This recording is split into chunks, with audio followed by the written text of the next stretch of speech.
বিএনপির নেতাদের থেকে বাম এবং রামদের মতো বক্তব্য জাতি আশা করে না।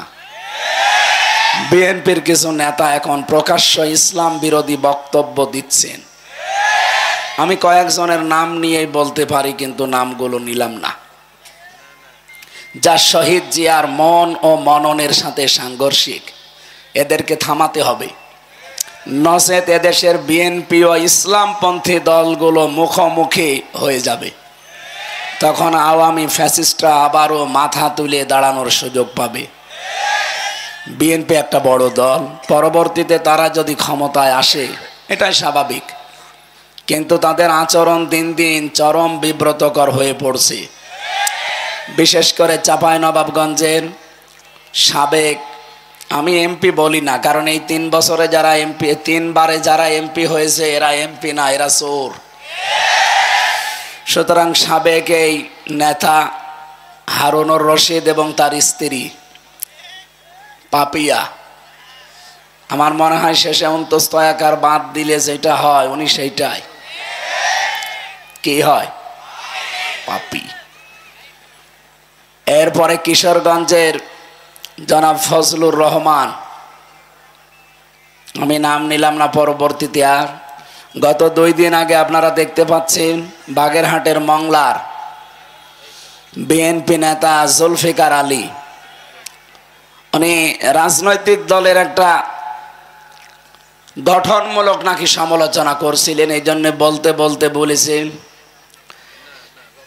যে কোরআনে কারিম ভাওতাবাজি।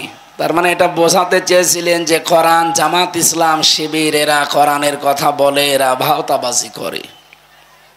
এদের এই ভাওতাবাজি বন্ধ করা দরকার।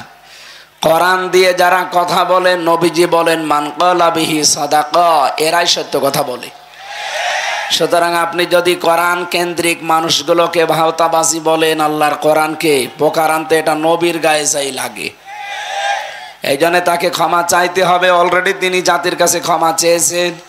আগামীতে এরকম ভুল যেন আর কেউ না করেন। জনগণ মুখ ফিরিয়ে নিলে কিন্তু উপায় থাকবে না, এটা তারেক জিয়ার কথা। কি কথা বলেন না কেন? তারেক জিয়া বারবার সতর্ক করছে, আপনি যত বড় দলেরই নাম বলেন, জনগণ যদি মুখ ফিরিয়ে নেয় তখন কিন্তু বিএনপির অস্তিত্ব থাকবে না। ভুলে গেলে চলবে না, ইমরান খান পাকিস্তানের, এটা তেহরিকে ইনসাফ পার্টি ওনার ছিল। যখন ক্ষমতা এসেছিল তখন কিন্তু উপজেলা পর্যায়েও তার দলের কোনো অফিস ছিল না। উপজেলা পর্যায়ে এমন এমন জায়গা আছে সেখানে তার দলীয় কোনো অফিস ছিল না, কিন্তু পাকিস্তানের বড় দলগুলো তার কাছেই পরাস্ত হয়েছিল। সুতরাং সাধু সাবধান। বিতর্কিত বক্তব্য আমরা সামনে আর কারো কাছ থেকে আশা করি না, বিশেষ করে শহীদ জিয়ার হাতে গড়া এই মাজলুম দলটা। এদের ভেতরে কিছু বাম রাম, এরা দলটা এবং এই দেশটাকে আবার ওই ফ্যাসিস্টদের মতো দাদাদের হাতে তুলে দেওয়ার জন্য গোপনে ষড়যন্ত্র করছে। আমরা চাই এরা যেন থামে, অথবা যারা সর্বোচ্চ দায়িত্বে আছে তারা যেন এদেরকে যেভাবেই হোক থামান। আমরা আমাদের যারা উপরে আছে তাদের কথা যেভাবে অক্ষরে অক্ষরে মেনে চলি, যদি কোরআন হাদিস সমর্থিত হয়। আমি মাওলানা রফিকুল ইসলাম খান সাহেবের ওই দিন থেকে যেদিন বলেছিলেন যে কোরআনের অনুষ্ঠানে যারা আলেম মুফাসসির মুহাদ্দিসেরা কথা বলে তারা যেন আসালি পাসালি না বলে মূল কথাগুলো অল্প সময়ে মানুষকে জানিয়ে দেয়, ওই দিন থেকে আমি এই একবারে আল্লাহর কিছু প্রশংসা, রসুলের একবার দরুদ পড়ে মূল কথাগুলো অন্তত 20 মিনিট হোক যেন মানুষ বুঝে বাড়ি যেতে পারে। আমরা এরকম একটা উদ্দেশ্য নিয়েই কিন্তু বসে আছি। সুতরাং আমরা যেমন আমাদের দায়িত্বশীলদের কথা কোরআন হাদিস অনুযায়ী হলে নির্দ্বিধায় মেনে নেই, এদেশের অন্যান্য রাজনৈতিক দল যারা আছে তাদেরও উচিত তাদের যারা সর্বোচ্চ দায়িত্বে আছে তাদেরকে ফলো করা। ম্যাডাম খালেদা জিয়া মুখে কলু পেটে বসে আছে, একটা কথা তিনি বলে না। এক কথা বলেন না কেন? আর আপনি সে আগস্টের 5 তারিখের পর থেকে আরম্ভ করেছেন আবার সেই ভাঙ্গা বাক্স বাজানো, যে জামাত ইসলাম 71 সালের কাদা এখনো মুছতে পারে নাই। আপনার সর্বোচ্চ নেত্রী খালেদা জিয়া কি বলেছে দেখেননি? যে জামাত নেতৃবৃন্দকে হিংসার বশবর্তী হয়ে রাজনৈতিক প্রতিহিংসার কারণে তাদেরকে এভাবে একটার পরে একটা ফাঁসি দিয়েছে। আপনি কি ম্যাডাম খালেদা জিয়ার চাইতেও বড় বিএনপি করেন? সুতরাং এই কথাগুলো আমি আশা করব যারা এই ছোটখাটো পদে আছেন, ওপরে যারা আছে তাদেরকে ফলো করবেন। ম্যাডাম খালেদা জিয়া মুখে কলু পেটে বসে আছে, তারেক জিয়া একটা কথা বলে না, আর কোন কার সে উটকা ফুটকা উল্টা পাল্টা লোকগুলো এসে দলের একটা বদনাম করে মানুষের সামনে, বিশেষ করে ইসলামপন্থী যত দল আছে তাদের বিরুদ্ধে আপনি নিজেকে দাঁড় করিয়ে দিয়েছেন এই দলটাকে। এটা আপনার কিন্তু ঠিক হচ্ছে না। পরবর্তীতে যত করবেন চালাকি, পরে বুঝবেন চালাকি। এরা কেমন জ্বালা বুঝেছে এই ফ্যাসিস্টরা, আপনারাও শেষে জ্বালা বুঝে আর শেষ করতে পারবেন না। আমরা চাই আপনারাও মাজলুম ছিলেন, 14 দল বাদ দিয়ে আমরা সবাই মাজলুম। আমরা সবাই মিলে দেশটাকে আবার সাজাতে চাই ইনশাআল্লাহ। আল্লাহ যেন এটা সারা দুনিয়ায় ছড়িয়ে, যারা এখনো উলট পালট চিন্তা নিয়ে আছেন তাদেরকে যেন বুঝ দান করেন, বলেন আমিন। সুতরাং এই জুলাইখার অনুসারী যারা, তাদের চক্রান্ত কিন্তু ছোটখাটো না, ভয়ঙ্কর। ওরা এখনো পর্যন্ত চক্রান্ত ওই দাদাদের বাসে বসে বসে চালাচ্ছে, যদিও একটা চক্রান্ত এখনো হালে পানি নেয়নি, আর সামনে কোনো চক্রান্ত এদেশে বাস্তবায়ন হবেও না ইনশাআল্লাহ। লা ইন শাকারতুম লা আযীদান্নাকুম, যদি কেউ নিয়ামতের শুকরিয়া আদায় করে আল্লাহ সেটা বাড়িয়ে দেয়। বিশ্বনবীর মতো এত বড় নিয়ামত দুনিয়াতে আছে আর? বলেন বলেন। অথচ এসেছিলেন মক্কায়, তারা গুরুত্বই দেয়নি। যারা গুরুত্ব দিয়েছিল মদিনার লোকেরা, কিয়ামত পর্যন্ত এই বড় দয়া রহমত আল্লাহ সেখানে রেখে দিয়েছে। এই যে আমরা যারা হজে যাই, মদিনায় কিন্তু কোনো কাজ নেই, হজ সব মক্কায়। মক্কায় যা আছে এখানে করলে হজ শেষ, কিন্তু মদিনায় যাওয়া লাগে কেন? লক্ষ লক্ষ হাজী সাহেবরা মদিনায় অন্তত 8 দিনে 40 ওয়াক্ত নামাজ মসজিদে নববীতে পড়ে। একটাই কারণ, সেখানে রাসূলুল্লাহ আছেন। এই জন্য আমাদের নিয়ামতের কদর করা লাগবে। সামনে যেহেতু একটা নিয়ামত আল্লাহ আমাদের দিতে যাচ্ছেন, যত ষড়যন্ত্র হচ্ছিল সব ষড়যন্ত্র কিন্তু আল্লাহ নিজে নস্যাৎ করে দিচ্ছে। সবচাইতে গুরুত্বপূর্ণ এবং ভয়াবহ ষড়যন্ত্র 3 দিন আগে হয়েছিল। যিনি পালিয়েছে উনি ওনার কথিত স্বামী যাকে বলা হয়, আমি নাম নিতেও ঘৃণা করি ওই লোকটার, কারণ পৃথিবীতে মুশরিকরা আল্লাহর কাছে সবচাইতে ঘৃণিত। এই কথা বলেন না কেন? সুতরাং ওই দাদা ওনারে পাঠিয়েছিল ট্রাম্পের কাছে, যে বাংলাদেশ সম্পর্কে কিছু উলট পালট মিথ্যা কথা বলতে। এগুলো শুনে ট্রাম্প যেন রেগে যায়, আর ওই মহিলাকে যেন আবার এখানে বসিয়ে দেয়। আল্লাহর ইশারা, ওই দিনই ডক্টর ইউনূস আন্তর্জাতিক মিডিয়াগুলো নিয়ে আয়না ঘরে গেছে, আর ওদিকে জাতিসংঘ রিপোর্ট পেশ করে দিয়েছে। ট্রাম্প দেখছে যে এ বলে কি গো, মাইক্রোসফট এটা রিপোর্ট দিয়েছে 257টা রাষ্ট্র দুনিয়ায় সবচাইতে বেশি মিথ্যা কথা বলে ভারত। আপনারা গত পরশু দিনের রিপোর্ট পেয়েছেন ভয়েস অফ আমেরিকার।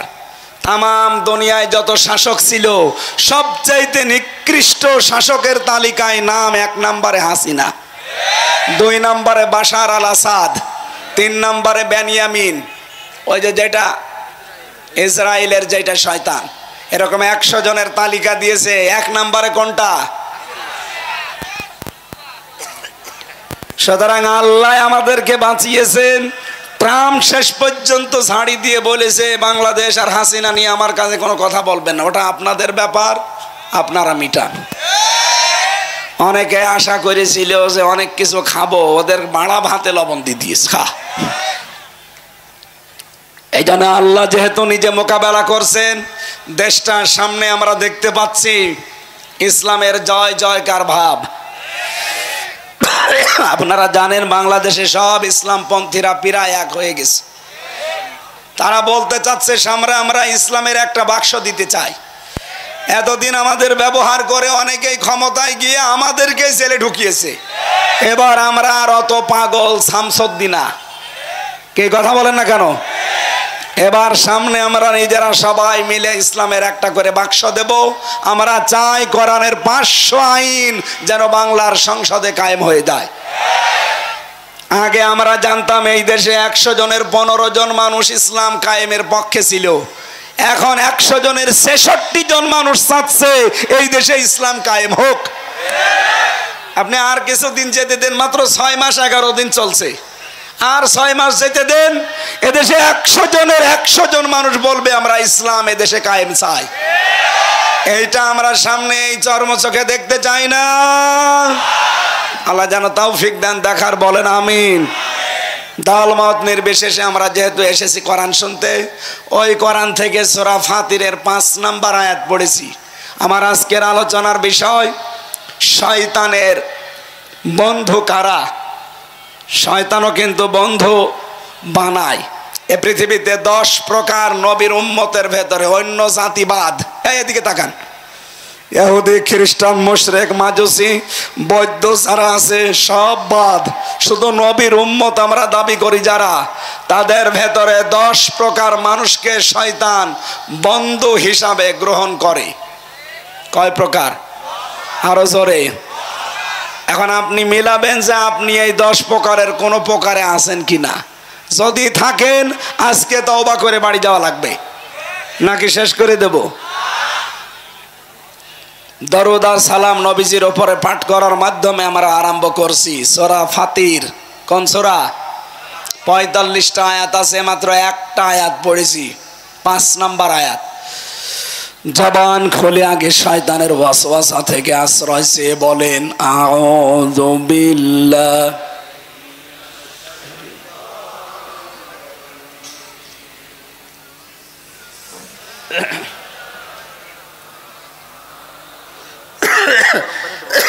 না না, কিচ্ছু লাগবে না।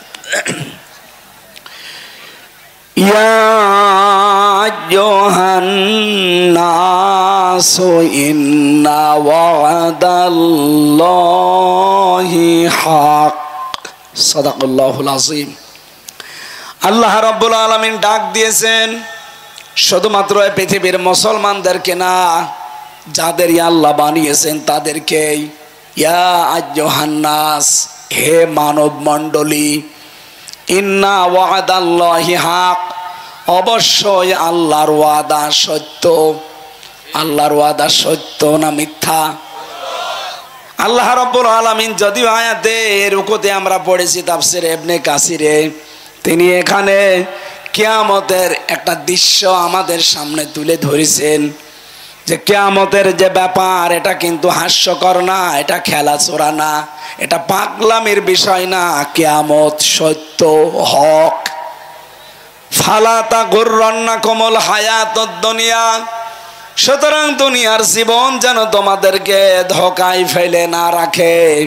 ওয়ালা ইয়াগুররান্নাকুম বিল্লাহিল গরুর, আর ওই মহাপ্রবঞ্চক শয়তান তোমাদেরকে যেন আল্লাহ সম্পর্কে ধোঁকায় ফেলে না রাখে।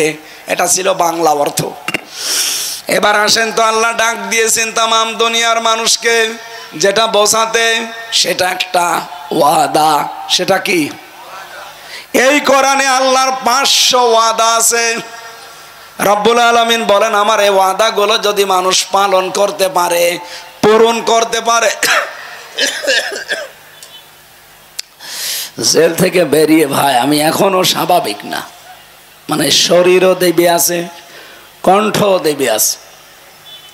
জালেমরা তো বহু টর্চার করেছে, এই কারণে আমার শরীর স্বাভাবিক হচ্ছে না। দোয়া করছে না, ঠান্ডা পানি খেলে গলা আরো বসে যাবে। দরকার হয় চা থাকলে দেন, না থাকলে দেওয়ার দরকার না, এই বাতাসটা ছেড়ে দেন।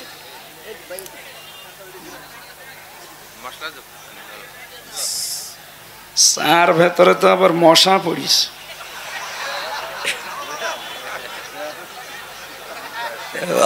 5 টাকার চা মশা পড়বে না, হাতি পড়বে। আমার মনে হয় এটা পাল্টিয়ে দিলে ভালো। মশা একটু গরমটা থাকলে দেন। সুবহানাল্লাহ, আলহামদুলিল্লাহ। বসেন,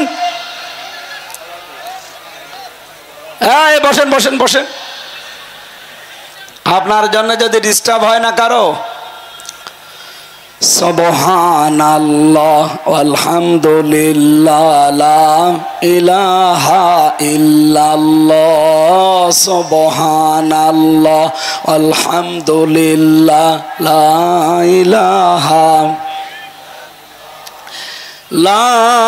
ইলাহা ইল্লাল্লাহ মুহাম্মাদুর রাসূল।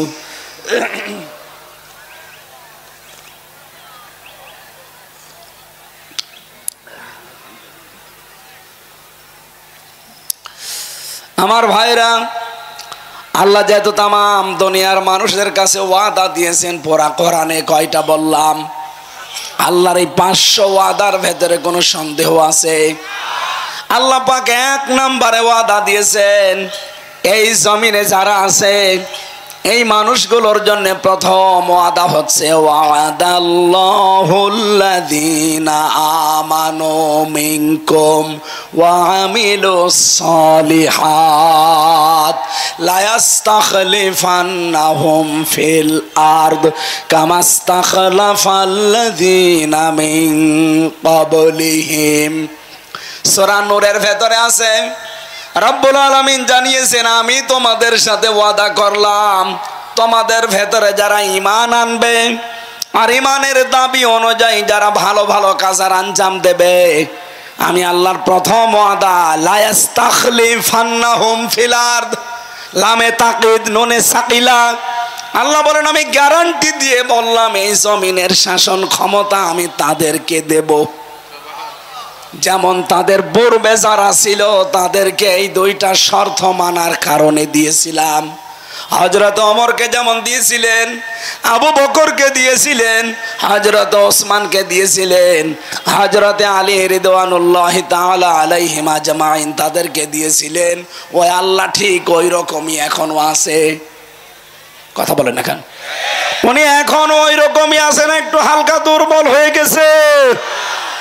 উনি ওই রকম নেই নাকি রওশনের সাথে মতো একটু দুর্বল? এমন গৃহপালিত বিরোধী দল ছিল, আমার মনে হয় এই রওশনের সাথে ঠেলা দিলেই পরিচিত। আমি যেটা এখান থেকে আপনাদের বোঝাতে চাই, আমাদের পূর্বপুরুষ যারা, তাদেরকে যদি আল্লাহ এই 2টা শর্ত মানার কারণে জমিনে শাসন ক্ষমতা দেয়, মাস্ট বি আমাদেরকে এই 2টা ওয়াদা যদি আমরা পূরণ করতে পারি, শর্ত যদি মেনে নিতে পারি, আল্লাহর প্রথম ওয়াদা আল্লাহ পূরণ করবেই। ইন্না ওয়াদাল্লাহি হক, আমি আল্লাহর ওয়াদা কি সত্য। সুতরাং এই ওয়াদার সামনে আমরা দেখতে চাই, কিন্তু আমাদের আবার 2টা গুণ লাগবে না? বলেন বলেন, ওয়ালা তাহিনু ওয়ালা তাহজানু ওয়া আনতুমুল আ'লাউনা ইন কুনতুম মুমিনিন। সূরা আলে ইমরানে আল্লাহ জানিয়েছেন, কোনো চিন্তা নেই, কোনো ভয় নেই, তোমরাই বিজয়ী হবে সামনে যদি মুমিন হতে পারো।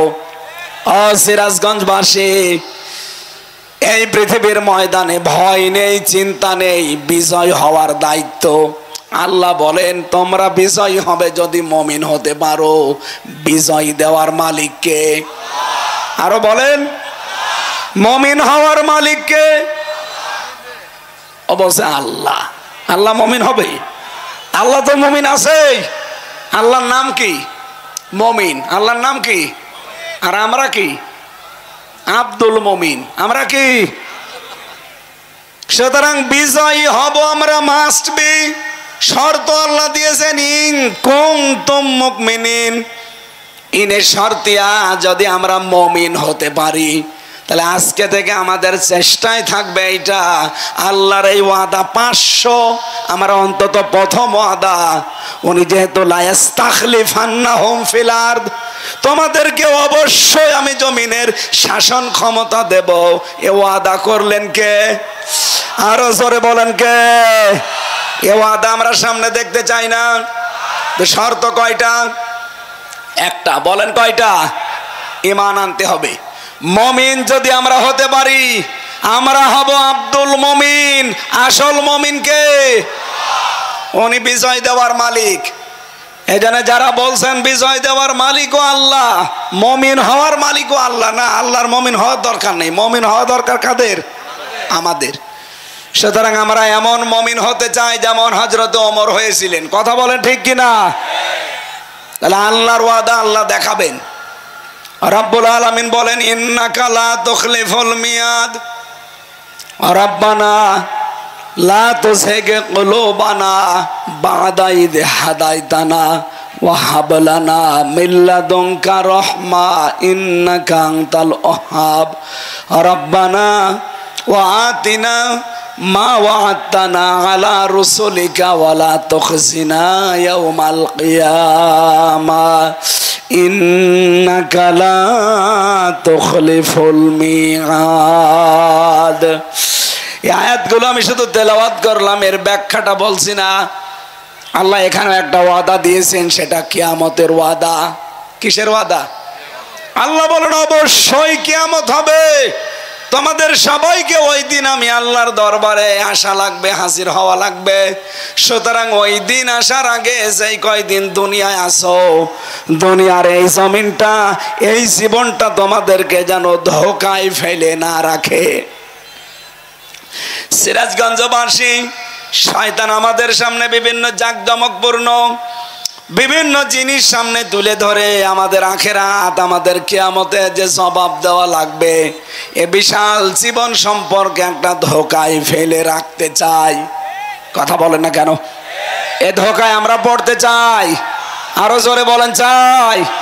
ওয়ালা ইয়াগুররান্নাকুম বিল্লাহিল গরুর।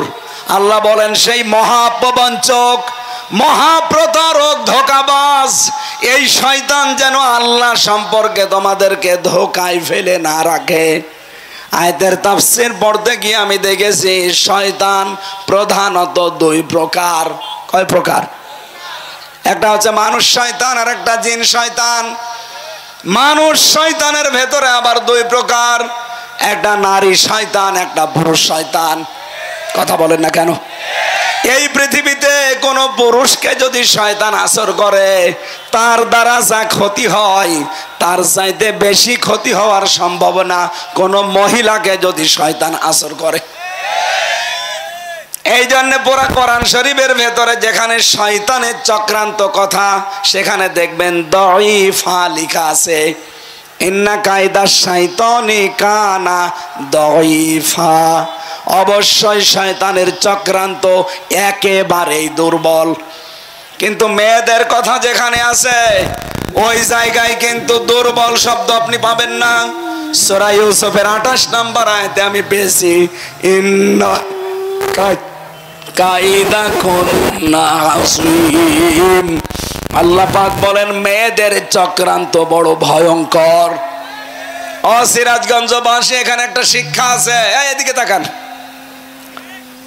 আল্লাহ কিন্তু এখানে হযরতে ইউসুফ আলাইহিস সালামের নামে যে সূরাটা ইউসুফ 28 নম্বর আয়াতে, যদিও এটা জুলাইখার নামে নাযিল হওয়া, রব্বুল আলামিন জুলাইখার নাম এখানে দিতে পারতেন।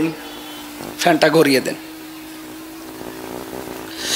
জুলাইখার নাম আল্লাহ না দিয়ে কায়দা কন্যা দিলেন কেন? বহুবচন। যদি কা দিতেন তাও তো অর্থ হয়ে যেত। আল্লাহ কন্যা দিলেন কেন? দুইটা তাফসীর আছে এখানে। এদিকে তাকান।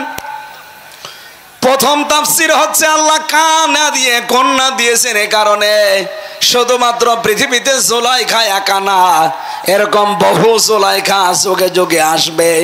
তারা ইউসুফ নবীর অনুসারী যারা, অনুগামী যারা, ইউসুফ নবীর মতো যারা চরিত্র অর্জন করবে, তাদের চরিত্রে কলঙ্ক দেওয়ার জন্য এরকম জুলিখা আরো আসবে। এ পৃথিবীতে ওই জুলিখার পরে আর জুলিখা আসে নাই। কথা বলেন এসেছে কিনা? আমাদের দেশে একজন তার উত্তরসূরি ছিল, উনি হযরত ইউসুফকে ধর্ষণের মামলা দিয়েছিল। এই জুলাইখা, আপনি তাকান আল্লামা সাঈদীর নামে সর্বশেষ মামলা ধর্ষণের মামলা। অ্যাডভোকেট তাজুল ইসলাম উনি জিজ্ঞাসা করছিলেন ওই মহিলাকে, এই মেয়ে মাওলানা সাঈদী আপনাকে ধর্ষণ করেছে? বলছে জি হ্যাঁ। আপনার জন্ম তারিখ কত, কোন সালে আপনি জন্ম নিয়েছেন?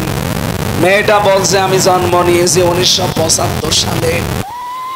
ধর্ষণ করেছে কত সালে? বলছে 1971-এ। অ্যাডভোকেট তাজুল ইসলাম ওই দিনই বলেছিলেন, এই পয়েন্টটা লিখে রাখেন, ও জন্ম 75-এ, ধর্ষিত হয়েছে 71-এ। এটা কি রুহের জগতে? ওই দিন মামলা ঢিসমিস হয়ে যাওয়ার কথা না? বলেন বলেন। কিন্তু পুরাটা তো সাজানো, ট্রাইব্যুনালও সাজানো, বিচারপতি সাজানো, আসামিগুলো সাজানো, সাক্ষীগুলো সাজানো। ওইগুলো তো আসামি হওয়ার কথা না, ধরে ধরে সাজিয়ে আসামি বানিয়ে দিয়েছে। রায় দিচ্ছে, রায়ও সাজানো। এই কথা বলেন না কেন?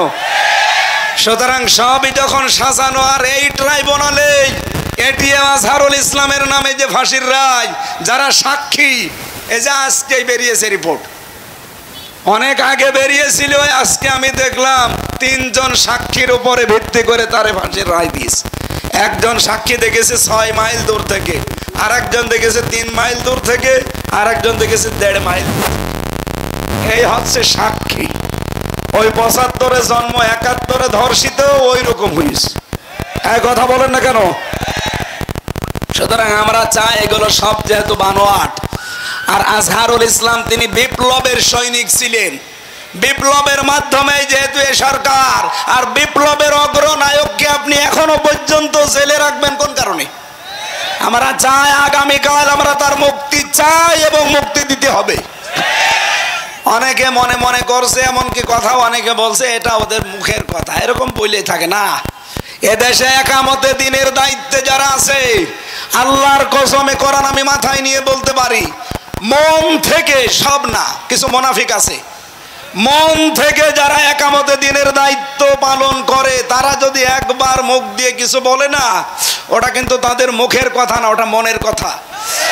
আর একবার যেহেতু বের হয়েছে এটা আমিরে জামাতের মুখ দিয়ে, এটা বাস্তবায়ন কালকে হওয়াই লাগবে, নয়তো কি হবে আমরা জানি না। এই কথা বলেন না কেন? উনি তো যা মুখ দিয়ে বলে ওটা ওনার মুখের কথা না, ওটা মনের কথা। সুতরাং সেলিমউদ্দিন ভাই মুখ দিয়ে বলেছে, অনেকে বলছে এরকম বলেই থাকে। কিসের বলে থাকে? আপনি কালকেই দেখতে পাবেন। খালি আমরা বলি না, মুখ দিয়ে যেটা বলি ওইটা আমার মুখে এবং মনে এক কথা। আমরা চাই এই অগ্রদূত, এই সৈনিকটাকে আর যেন জেলখানায় পৌঁছতে না দেওয়া হয়। হিংসার বশবর্তী হয়ে এই মহিলা ওনার জীবনটা নষ্ট করে দিয়েছে। আমরা চাই শেষ জীবনে কিছুদিন মুক্ত বাতাসে আল্লাহর এই পৃথিবীটা দেখে যান। কয়েকদিন পর তো এমনি আল্লাহর কাছে চলে যাবে, কথা বলেন না কেন? সুতরাং এই জুলাইখার অনুসারী যারা, তাদের চক্রান্ত কিন্তু ছোটখাটো না, ভয়ঙ্কর। ওরা এখনো পর্যন্ত চক্রান্ত ওই দাদাদের পাশে বসে বসে চালাচ্ছে। যদিও একটা চক্রান্ত এখনো হালে পানি নেয়নি, আর সামনে কোনো চক্রান্ত এদেশে বাস্তবায়ন হবেও না ইনশাআল্লাহ। যা বললাম দেখেন, 2টা বললাম, উনি সাক্ষী দিয়েছে, ধর্ষিতা হয়েছে, আর ইরার 3টা সাক্ষী। পোড়াটা যে সব বানোয়াট, সাজানো, মিথ্যা। একটু যাদের মাথায় মগজ আছে চিন্তা করলে আপনি বুঝে ফেলবেন। সুতরাং এই নিরপরাধ মানুষটার পক্ষে কিন্তু দাঁড়ানো ইমানের এখন দাবি আমাদের। যদি রাজনীতি মনে করে চলে যান, আপনার উপরে আল্লাহ খুশি হবে না। কারণ অন্যায় কাজ দেখলে আপনাকে অবশ্যই বাধা দেওয়া লাগবে হাত দিয়ে। এটা যে অন্যায় আর কি বলার অপেক্ষা রাখে? সুতরাং যার যে সমর্থ আছে হাতের, ক্ষমতার, পাওয়ারের, ওই জায়গায় কালকে দেখাতে হবে। এটা যদি না হয় মুখ দিয়ে প্রতিবাদ, যদি আমরা ওই পর্যায়ে যাই, যদি এরপরও না হয়, অন্তরে আমরা ঘৃণা করব এবং পরিকল্পনা করব কি করে সত্যের পক্ষে দাঁড়ানো যায়। সুতরাং কিয়ামত সত্য না মিথ্যা? আরো জোরে বলেন। শয়তান মেয়েদের ভেতরে যেগুলো আছে, এগুলো যে কত ভয়ঙ্কর। নবীজি বলেন, কোন শয়তান যদি পরিবারে কোনো মহিলার উপরে ভর করে, ওই পরিবারটা পুরো ধ্বংস হয়ে যায়। এই বাংলাদেশে যেই পরিবারে মহিলা শয়তানের আসরে পড়েছে, ওই পরিবার আর পরিবার নেই, পুরাটা একটা মিনি জাহান্নাম হয়ে গেছে। দেখতে উপরে মনে হয় ভালোই না, ভালো নেই। আজ হাজারো পুত্রবধূ বসে আছে বিভিন্ন মহিলা প্যান্ডেলে।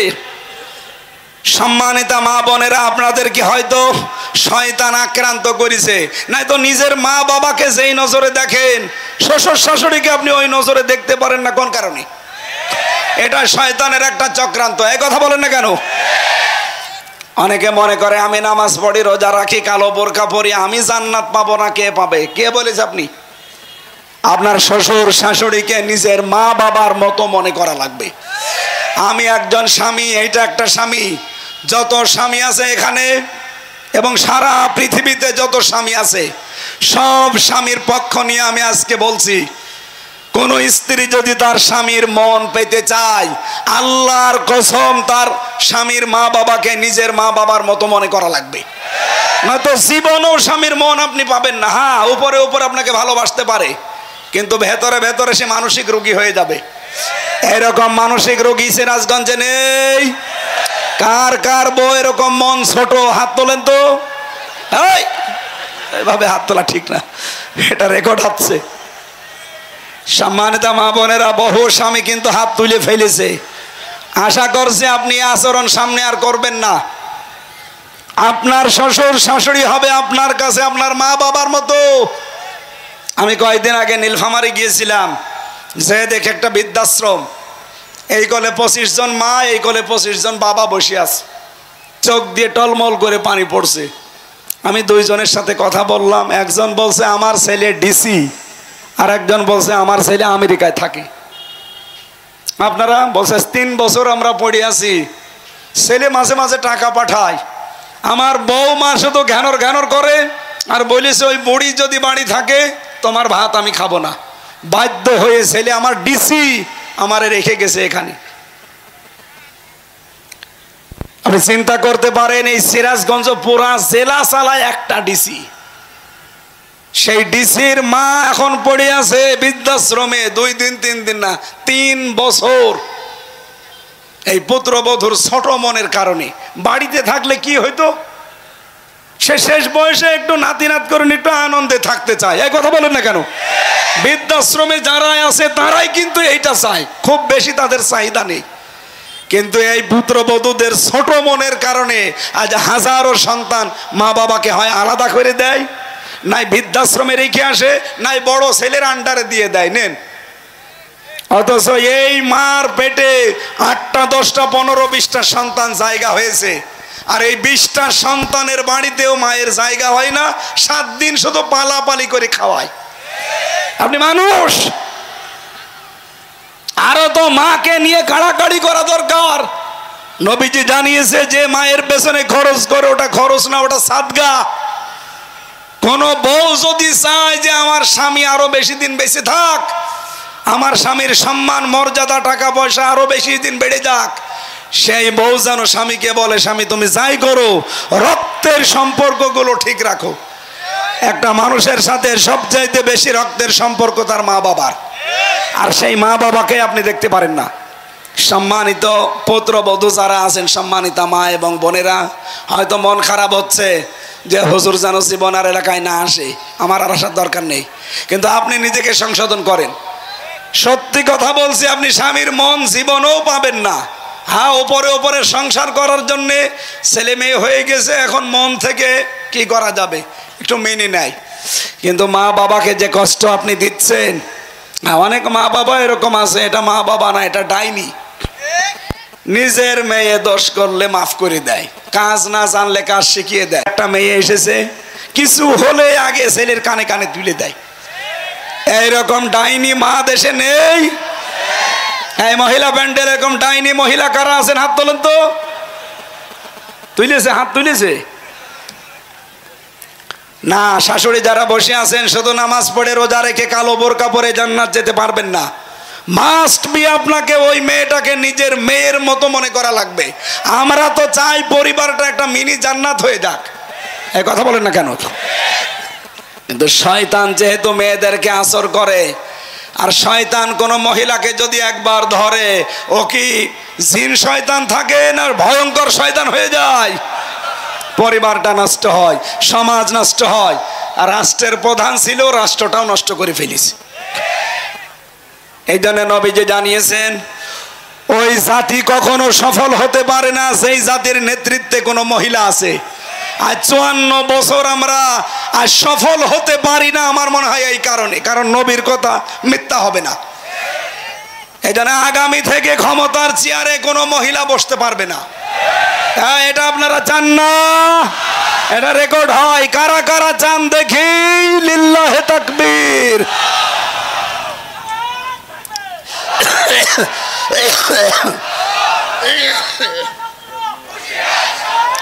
আলহামদুলিল্লাহ।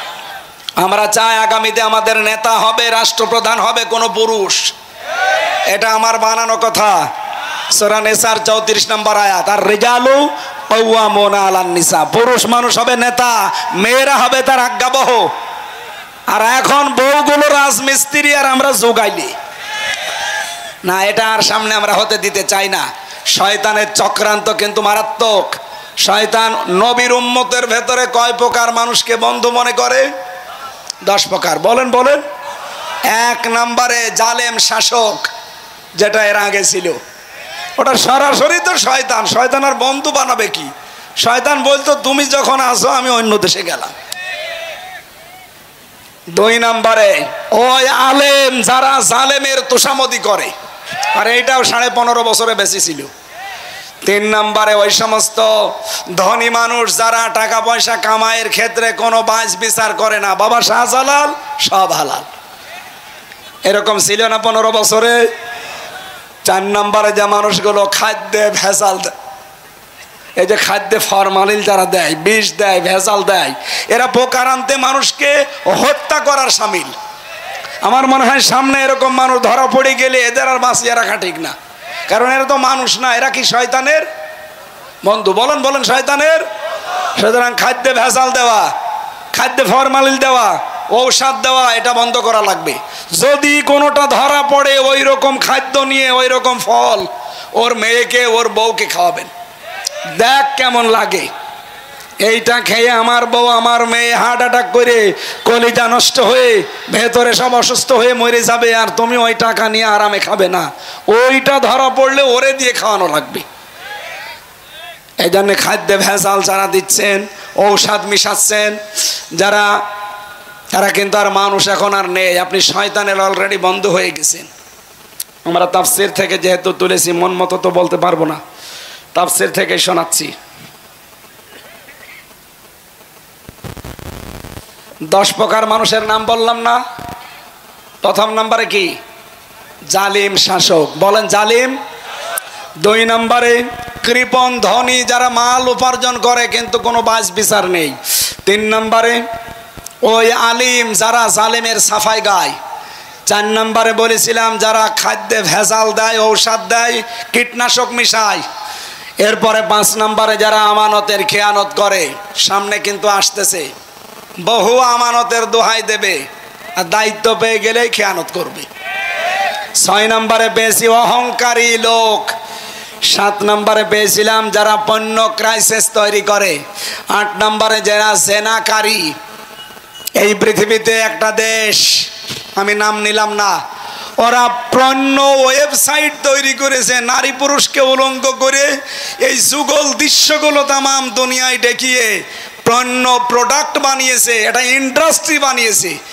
এই মানব জাতির জন্য এই অপরাধটা দুনিয়া যে কত বড় মারাত্মক। পৃথিবী এখন ধ্বংস হয়ে যাচ্ছে এই অপরাধটার কারণে। সুতরাং সেনাকারী যারা, এরা মানুষ আর নেই, এরা শয়তানের বন্ধু হয়ে গেছে। 8 নম্বরে যারা সুদখোর। 9 নম্বরে যারা বখিল, দান করতে চায় না। 10 নম্বরে যারা মাদক দ্রব্য সেবন করে আর আমদানি করে। বাংলাদেশ থেকে লোহা, তামা, সোনা এগুলো পাচার হয়, আর দাদাদের দেশ থেকে আসে ডাল, বাবা, গাঁজা। এগুলো আর সামনে আসতে দেওয়া হবে না ইনশাআল্লাহ। এই বাংলাদেশটা একটা নিয়ামত, এটা ইকোনমিক অর্থনৈতিক একটা অঞ্চল। আমাদের সামনে যে বিশাল সমুদ্র পড়ে আছে, এই সমুদ্রগুলো, এই 7 সিস্টার, বিশেষ করে এই যে পাশে 2টা রাষ্ট্র নেপাল আর ভুটান, এদের দেশে কিন্তু সাগর নেই, পাহাড় আছে। ওরা ব্যবসা বাণিজ্য করতে হলে এই সাগর ব্যবহার করা লাগবে, বিশেষ করে 7 সিস্টারের। আমরা চাই সবাই মিলে ব্যবসা করে এই সাগর থেকে সবাই লাভবান হব। এই দেশটা আল্লাহ এমনভাবে আমাদের আয়ত্তে দিয়েছেন, এমন একটা নিয়ামত হিসাবে দিয়েছেন, যদি আমরা সঠিকভাবে সামনে ব্যবহার করতে পারি, 18 কোটি মানুষ 18 কোটি জনসম্পদে পরিণত হয়ে এই দেশ থেকেও চীন দেশের মতো আস্তে আস্তে আমরা উন্নত হতে পারবো। আল্লাহ সেই তৌফিক সামনে আমাদের দেখার সুযোগ করে দেন, বলেন আমিন। জিন্দা শহীদ যাকে বলা হয় জনাব এটিএম আজহারুল ইসলাম, কালকে তার রায় আছে। আমরা চাই ফ্যাসিস্টদের যত মামলা ছিল সব মামলা থেকে কিন্তু অনেকেই অব্যাহতি পাচ্ছে, বিশেষ করে লুৎফুজ্জামান বাবু, তিনিও ফাঁসির মামলার আসামি ছিলেন। কথা বলেন না কেন? তাকে যদি ছেড়ে দেওয়া হয়, সুতরাং এখন আর আমাদেরকে হাইকোর্ট দেখাবেন না, এই বাধা এই বাধা, কোনো বাধা নেই। আমরা চাই সব বাধা শেষ, কালকে যেন ওনাকে মুক্তি দেওয়া হয়। এটা চান কারা? দেখেন লিল্লাহি তাকবীর।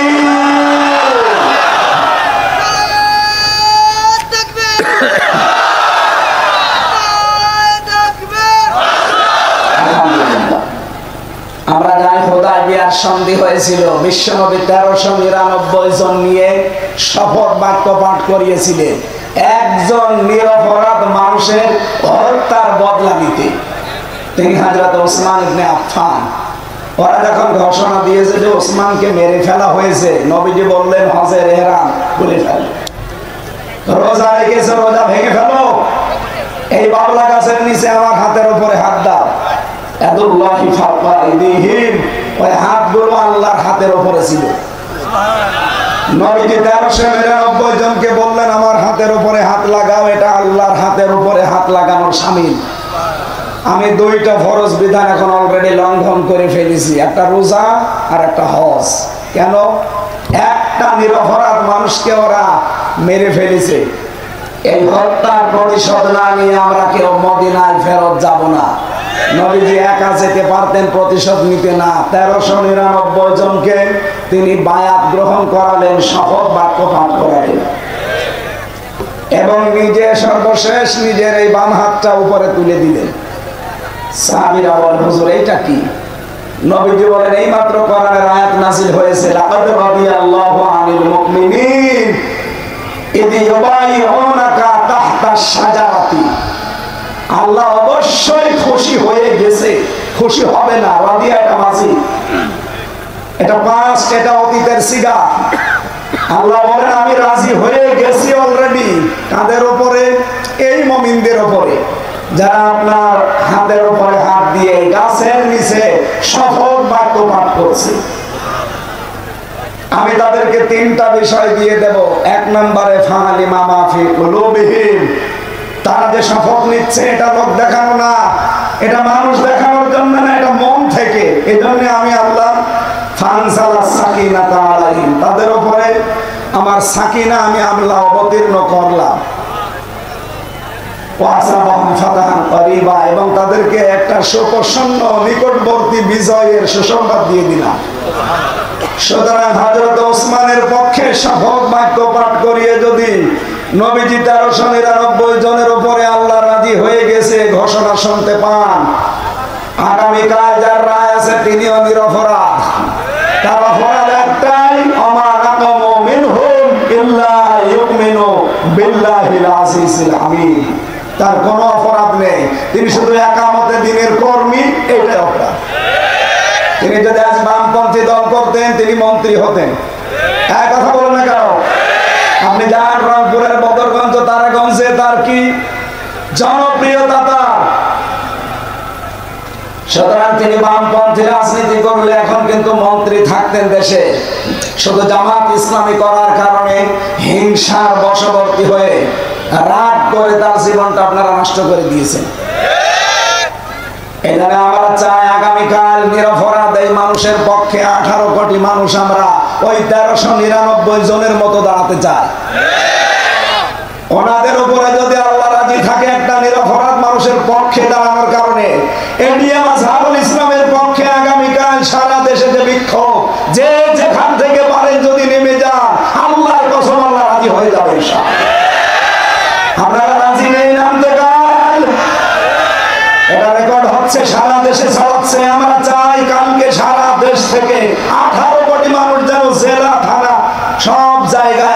এটিএম আজহারুলের মুক্তি চায়। যারা যারা চায় এখানে হাত তোলেন, লিল্লাহি তাকবীর। মুক্তি মুক্তি মুক্তি চাই।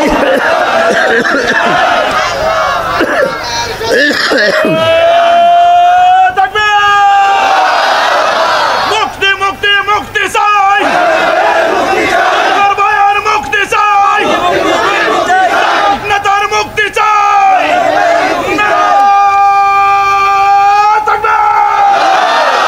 আলহামদুলিল্লাহ। ভাই অনেকে এটা রেকর্ড হচ্ছে, তো বিভিন্ন জায়গায় এখন লাইভ চলছে, অনেকে মনে করবে যে এটা রাজনীতি। আল্লাহর কসম, এটা রাজনীতির উদ্দেশ্যে আমি বলি নাই, বলেছি আমার ঈমান থেকে। ১,৫০০ বছর আগে হযরত ওসমান নিরপরাধ ছিলেন, তার পক্ষে দাঁড়িয়ে যদি ১৩৯৯ জন যারা বায়াত নিচ্ছিল তাদের উপর আল্লাহ রাজি হয়। আমরা নিজে দেখেছি জেলখানায় আমরা ২ জন। সে একটা নিরপরাধ মানুষ, মুরব্বী মানুষ, তার জীবনটা নষ্ট করে দিয়েছে হাসিনা। খালি রাগ করি হিংসার বশবর্তী হয়ে এই মহিলা বহু মানুষের জীবন নষ্ট করেছে, তার ভেতরে আজহার ভাই। আমরা চাই তার শেষ জীবনটা সে যেন পরিবারের কাছে কাটাতে পারে। তার স্ত্রীটাও বিদায় নিয়েছে, অন্তত ছেলে মেয়ে যেগুলো আছে তাদের কাছে শেষ বয়সে যেন অন্তত কিছুটা হলেও শান্তি পায়। ওরা কোরআনের পাখিকে ফিরতে দেয়নি, ইনজেকশন দিয়ে মেরে ফেলেছে। অন্তত এই লোকটা এখন আছে, সবাইকে যখন ছেড়ে দিচ্ছে মানবতার খাতিরে হলেও তারে দেন। লুৎফুজ্জামান বাবরকে ছেড়ে দিলেন কোন কারণে বলেন? সেও তো ফাঁসির আমার আসামি ছিল। আমি নিজে তার সাথে 4 দিন ছিলাম। সে বলতো না যে আমি জীবনে আর কোনোদিন ফিরে যাব, আমার শেষ। সে যদি তারপরও ফিরে এসে এখন উমরা হজে যেতে পারে, আমরাও চাই কাল আগামীকাল যেন এটিএম আজহারুল ইসলাম বেরিয়ে উনি আবার আল্লাহর ঘর তাওয়াফ করতে যাবেন। এটা আমরা দেখতে চাই না। আমি এই জায়গা থেকে কিন্তু বলেছি, কোনো উদ্দেশ্য নিয়ে না। আমি নবীর হাদিস 100% বিশ্বাস করি। সূরা ফাতহার 18 নম্বর আয়াতটা আমি 100% বিশ্বাস করি। আগামীকাল যারা রাজপথে এটি মাঝহারের জন্য মুক্তির জন্য নামবেন, আমার মনে হয় আল্লাহ আপনাদের উপরেও ওই মানুষগুলোর উপর যেমন রাজি হয়েছিলেন রাজি হয়ে যান। যে যেখান থেকে পারি আমরা এই নিরপরাধ মানুষের পক্ষে দাঁড়াবো ইনশাআল্লাহ। এখানে কোনো দল মত নেই, 18 কোটি মানুষ আমরা নামতে চাই। আল্লাহ যেন আরো সে কবুল করে, আমিন। সম্মানিত সভাপতি আমার আরাফাতের ভাই আলহাজ মাওলানা আব্দুল মালিক, এখানে লেখা আছে আলহাজ আলহাজ ইয়াহদিমু মা কানা ক্বাবলা। নবীজি বলেন যারা হজ করে তাদের পেছনের সব অপরাধ আল্লাহ মাফ করে দেয়। কিন্তু 3টা কথা তারা কাবা শরীফ ঘুরতে ঘুরতে বলে, এই কথাগুলো বাংলাদেশে এসে ঠিক রাখা লাগবে। তারা কাবা ঘর তাওয়াফ করতে বলে ইন্নাল হামদা, যত প্রশংসা এখন থেকে করব আল্লাহ তোমার জন্য। এই জন্য হামদের আগে আলিফ লাম আছে, এর আগে ইন্না আছে। যারা আরবি গ্রামার বসে এখানে তো বহু আলেম আছে। আল্লাহ ইন্না যদি না দিতাম, আলিফ লামও না দিতাম, তাও অর্থ হয়ে যেত বাংলা। কেন আমি নির্ধারিত করে দিলাম? আল্লাহকে আমি শোনাচ্ছি, আল্লাহ আজকে থেকে যতদিন আমি বেঁচে আছি, আমি তো মরেই গিয়েছিলাম। কারণ যখন আমি সাদা কাপড় পরলাম, ওটা তো সাদা কাপড় না, ওটা কাপড়ের কাপড়। মানুষ মরে গেলে তাকে গোসল দিয়ে সাদা কাপড় পরানো হয়, আর আমি নিজেই মরে গেছি, নিজেই গোসল দিয়েছি, নিজেই কাপড় পরেছি। তার মানে এখন যে কয়দিন বেঁচে আছি এটা আমার বোনাস হায়া। কথা বলে না? এই বোনাস লাইফে যেই কয়দিনই আমি আছি, আমি তোমার ছাড়া আর কারো প্রশংসা করব না। 2 নাম্বার, এবং নিয়ামতা লাকা, যত নিয়ামত আমাকে দিয়েছো আজকে থেকে সব তোমার জন্য ব্যয় হবে। ক্ষমতাও আল্লাহর নিয়ামত। বলেন বলেন, আমি যদি ক্ষমতায় যেতে পারি এই নিয়ামতটা ব্যবহার করবো কার জন্যে? আরো জোরে। আমার ব্যক্তিগত স্বার্থে, আমার পারিবারিক স্বার্থে, আমার দলীয় স্বার্থে, আমার গ্রামবাসীর স্বার্থে না। আমি দেখবো এটাকে আল্লাহর স্বার্থ আছে কিনা। এই জন্য হযরত ইউসুফ নবী কিন্তু দায়িত্ব চেয়ে নিয়েছিলেন। ক্বালা জাআলনি আলা খাযাইনিল আরদি ইন্নী হাফিজুন আলীম। হযরত ইউসুফ বলেছিলেন, বাদশাহ আপনি আমাকে বাইতুল মালের যে দায়িত্ব অর্থমন্ত্রীর, এইটা আমারে দিন, আমি সংরক্ষণ করতে পারবো এই দায়িত্বটা সুচারুরূপে। সুতরাং বাংলাদেশে ইউসুফ নবীর অনুসারী যারা, ইউসুফ নবীর উত্তরাধিকারী যারা এই মানুষগুলো যদি এরকম মন্ত্রণালয় গুলো পায়, তারাও যে সংরক্ষণ করতে পারবে তার বাস্তব প্রমাণ এই পাশের জেলা পাবনার মাওলানা মতিউর রহমান। এই ফরিদপুর জেলার যারা আলী হাসান মোহাম্মদ মুজাহিদ রহমতুল্লাহ আলাইহি, তারা দুইজন মিলে 3টি মন্ত্রণালয় চালিয়ে টাকা বেঁচে গেছে, টাকা ফেরত দিয়েছে। পৃথিবীর ইতিহাস তারা পাল্টিয়ে দিয়েছে। কথা বলেন না কেন? আর আমরা কি দেখলাম, ভূমি মন্ত্রীর দায়িত্ব পেয়েছিল চট্টগ্রামের একজন, ওই শয়তানের বাড়ি হচ্ছে 630টা, আর মাওলানা নিজামের বাড়ি এখন পর্যন্ত মাটির বাড়ি, চারিদিকে টিনের, মাটির দেওয়াল, উপরে টিন দেওয়া, অথচ তিনি মন্ত্রী। কি ছিলেন? এটা মেম্বারের বাড়ি 3 তলা হয়ে যায়, আর মন্ত্রীর বাড়ি এখনো মাটির বাড়ি। এর চাইতে আল্লাহর ওলি আপনি কোথায় দেখতে যান? এগুলো জিন্দা থাকলে আল্লাহ জিন্দা ওলি ছিল, মরে গেছে এখন মরা হবে। মানুষ আল্লাহর ওলি খুঁজতে যায় সিলেটে, আল্লাহর ওলি খুঁজতে যায় চট্টগ্রামে। কে বলেছে আপনাকে? অর্থনৈতিক ভাবে আমার মনে হয়, আমার বিশ্বাস, এই মানুষগুলো ছিল 1 নম্বরে আল্লাহর ওলি। সুতরাং মাওলানা রফিকুল ইসলাম খান এইরকম মানুষগুলো যদি দায়িত্ব চেয়েও নেয়, তারা দলীয়করণ, আত্মীয়করণ, গ্রামবাসীকরণ এগুলো করবে না, আমাদের বিশ্বাস। তারা চাইবে ইন্নাল হামদা ওয়ান নি'মাতা লাকা, কারণ উনি হজ করেছেন। এই কথা আল্লাহকে শুনিয়েছেন, আমি যত নিয়ামত পাবো এখন থেকে সব তোমার জন্য ব্যয় হবে। সুতরাং আমি যে বেঁচে আছি এটা তোমার নিয়ামত, আমি যে ক্ষমতা পাবো ওইটা তোমার নিয়ামত, সব ব্যয় হবে কার জন্য? 3 নম্বরে বলা লাগে ওয়াল মুলকা লাকা, আমি যদি রাজ্য রাজনীতি করি আল্লাহ তোমার জন্য করব। এই 3টা কথা বলার পরে আল্লাহ ডাক দেয় শেষে বিদায় তাওয়াফ করার সময়, ওই রফিক এদিকে সর্বশেষ কথা বলে বাংলাদেশে যা, লা শারিকা লাকা লাব্বাইক। শেষ কথা এটা বলা লাগে, আল্লাহ আমি চলে যাচ্ছি, তোমার আমি গ্যারান্টি দিয়ে গেলাম আমি কিন্তু মুশরিক না, আমি শিরিক করব না জীবনে, আর যাই করি শিরিক করব না। সুবহানাল্লাহ বলতে পারেন না? এই 3টা কথার উপরে যারা টিকে থাকতে পারেন, বিশ্বনবী তাদের জন্যই জানিয়েছেন আল হাজ্জু ইয়াহদিমু মা কানা ক্বাবলা, ওর পেছনে একটা গুনাহ আল্লাহ রাখে না, সব মাফ করে দেয়। এই যে সবে বরাত চলে গেল, সামনে সবে কদর আসতেছে, আল্লাহ সবাইকে মাফ করে দেয় পৃথিবীতে, শুধু 2 শ্রেণীর মানুষ বাদ দিয়ে। 1 নম্বরে যারা মুশরিক, যারা শিরিক করে। 2 নম্বরে যে মানুষগুলো হিংসুক, যারা বিদ্বেষ রাখে। আর এই 2টা গুণ বাংলাদেশে বেশি।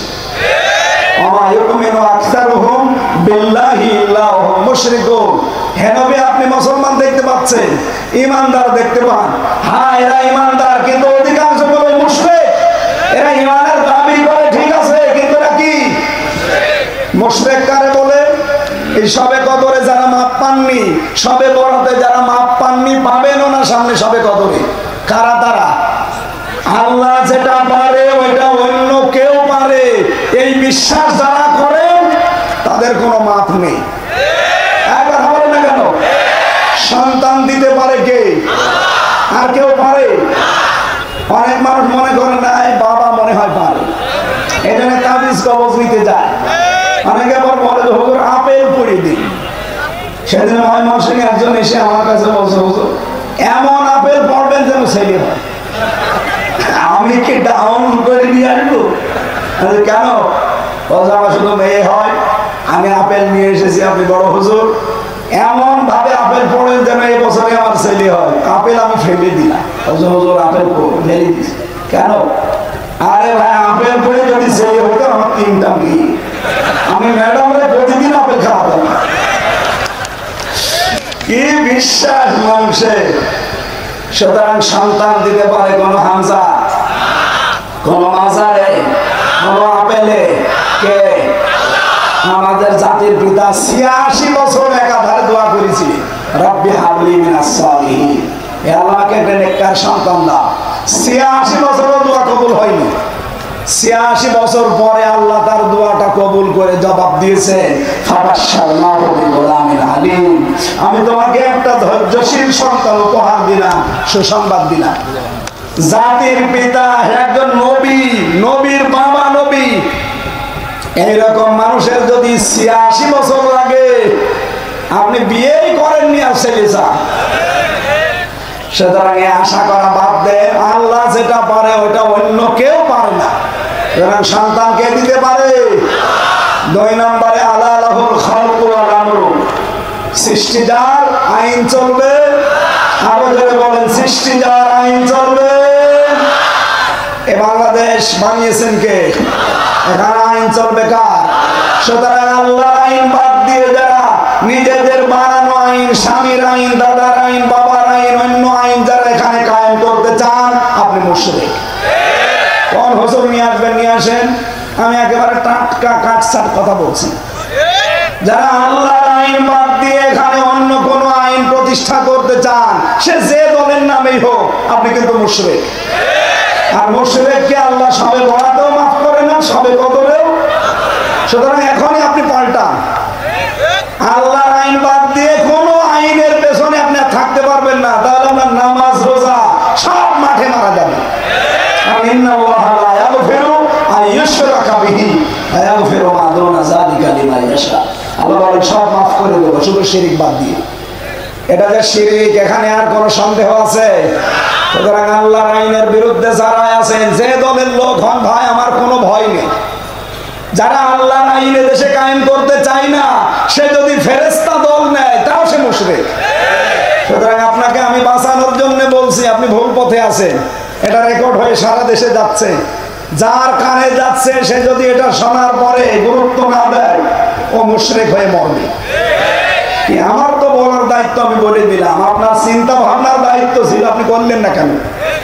আপনি চিন্তা করতে পারেননি যে আলা লাহুল খালকু ওয়াল আমরু, এটাকে আমার বানানো আয়াত। সূরা আরাফের 54 নম্বর আয়াত। আল্লাহ বলেন সৃষ্টি যার আইন চলবে। ইনিল হুকমু ইল্লা লিল্লাহ, সূরা ইউসুফ 40 নম্বর আয়াতের মাঝের অংশে আছে। হুকুম দেওয়ার একচ্ছত্র মালিকানা কার? সুতরাং এই দেশে কোনো বাবার হুকুম আর চলবে না, কোন স্বামীর হুকুম চলবে না, কোন চাচার হুকুম চলবে না। এখানে আইন চলবে, হুকুম চলবে একমাত্র কার? এর পক্ষে যারা আছে তাদের আল্লাহ মাফ করবে, এর বিপক্ষে যারা আছে তারা মুশরিক। এ সবে বরাতে মাফ পায়নি, সবে কদরও মাফ পাবে না। এর ভেতরে আর কোনো ভেজাল আছে? এরপরও যদি কেউ না বোঝার ভান করে থাকেন, এদিকে আসেন। এমন জোরে কানের নিচে দুইটা দেব, সব বুঝে যাবে। এত কিছু বলার পরও বলে হুজুর আমি বুঝি না, আপনি কি করলে বুঝবেন বলেন? সুতরাং যিনি আজকের সভাপতি আমার আরাফাতের ভাই, আল্লাহ যেন তাকে ওই 3টা কথা কাবা শরীফ সামনে নিয়ে যেটা বলেছিলেন ওটা ঠিক রাখার তৌফিক দেন, বলেন আমিন।